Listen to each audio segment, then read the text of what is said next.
is News Conference Extra with Conan Nolan.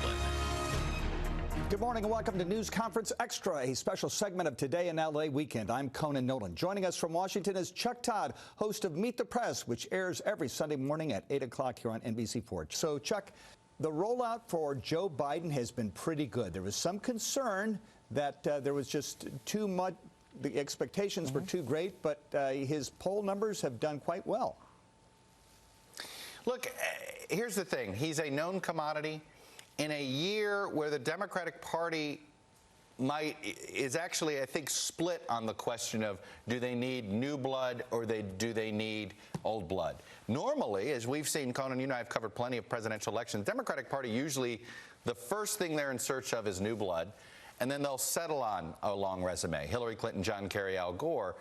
But the successful Democratic presidents were the new guys, right? Jimmy Carter, Bill Clinton, Barack Obama. But this year, with this divide in the party, this idea of sort of revolution versus restoration, you know, the constituency for quote-unquote restoration is quite large, and Biden fits that mold quite well. I think ultimately his biggest challenge is still going to be generational, Conan. I mean, I think that you know, day one went well, but I think, number one, how does he hold up on the trail?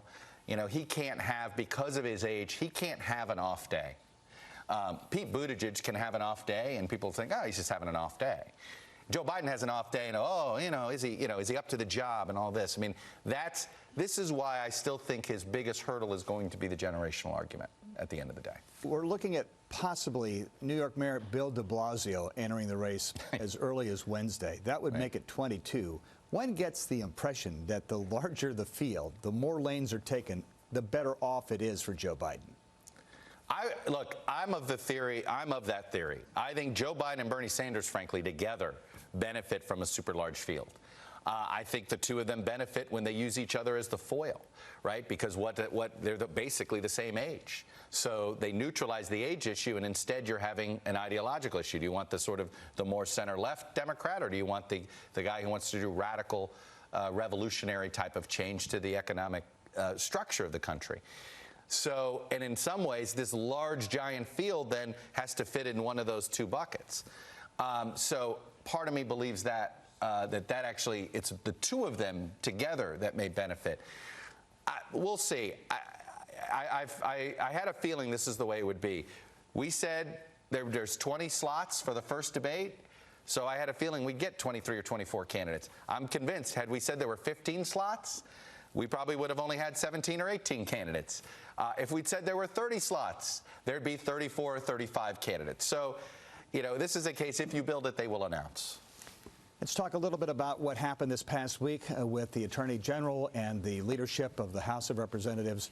One gets the impression that everything we're looking at Washington now for both sides is to gin up the base for the Democratic and Republican Party. You want to keep the pressure on if you're Democrats in order to satisfy and energize Democrats going into 2020. Republicans are trying to do the same thing. Is that a fair assessment? It is. I think it's more important for the Republicans and the president, though, for his base, because his margin for error is much smaller than the margin for the Democrats. I mean, when you look at all the polling that's out there, independents look more like Democrats than they do independents these days, let alone Republicans. So I think keeping the base together is a higher priority and necessity for the president, because it is a much he is not going for the popular vote, right? He is basically trying to recreate the narrow path that he got the last time. So I do think it puts more of an emphasis on the base strategy for the Republicans than necessarily for the Democrats. And who's on the program? Well, we're going to be talking to one of the new Democratic presidential candidates who announced this week, Michael Bennet, Democrat from Colorado, and then from the Senate Judiciary Committee, who questioned Bill Barr on the Republican side of the aisle, John Kennedy of Louisiana. Chuck Todd, host of Meet the Press every Sunday morning at 8 o'clock. Chuck, thanks for taking the time. Thank you, Conan. On NBC4's News Conference at 9, we talk with our own presidential candidates, Beto O'Rourke of Texas and Governor Jay Inslee of Washington. Both have new plans out for dealing with global warming and climate change. And while they and the rest of the Democratic field are beating up President Trump on the administration's handling of immigration, what are the chances that issue could be a win for Republicans in 2020. We talk with Evan Halper, national political correspondent for the Los Angeles Times. That's at 9 o'clock following Meet the Press. We'll see you then.